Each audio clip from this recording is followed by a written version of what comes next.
ma saan iseendaga kohtuda vaid seal, kus ma olen. Mitte seal, kus ma tahaks olla, mitte seal, kus piiks olema valgus, vaid seal, kus ma päriselt seisan.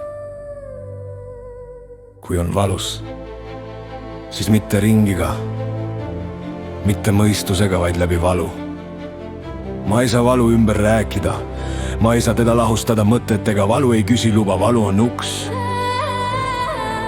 Ja kui ma ei astu sealt läbi, siis ma jään ukse ette elama ja nimetan seda ootamiseks.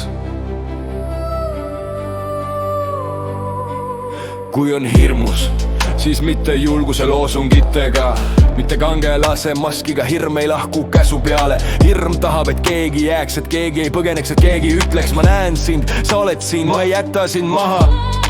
Ja alles siis hakkab hirm lahti laskma, mitte enne. Kui on agoonia, see toores segane häbitu seisund, kus mõistus enam ei päästa ja keha karjub vaikides, siis ei ole teed kõrvale, seal ei aita vaimsus, seal ei aita ilusad sõnad, seal ei aita identiteedid, seal on ainult kas ma jään või ma jooksen. Ja kui ma jään, siis ma avastan midagi hirmutavat, see ei tapa mind, see võtab mult ainult selle, mis ei olnud päriselt mina. Ma ei tervene selle eest põgenedes, ma ei tervene seletades, ma ei tervene end parandades, ma tervenen siis, kui ma suudan selle olemusega kõige inetumaga, kõige katkisemaga, selle, mida ma olen terve elu varjanud, täielikult omaks võtta. Mitte õigustada, mitte romantiseerida, vaid lubada tal olla nähtav. Kui ma olen pimeduses, siis ma ei otsi kohe tuld. Ma ei süüdista pimedust, ma ei nimeta seda eksituseks, sest pimedus ei ole karistus. Pimedus on ruum, kus maskid ei tööta. Seal ei loe, kelleks ma olin. Seal ei loe, mida ma lubasin. Seal ei loe, kuidas mind nähti.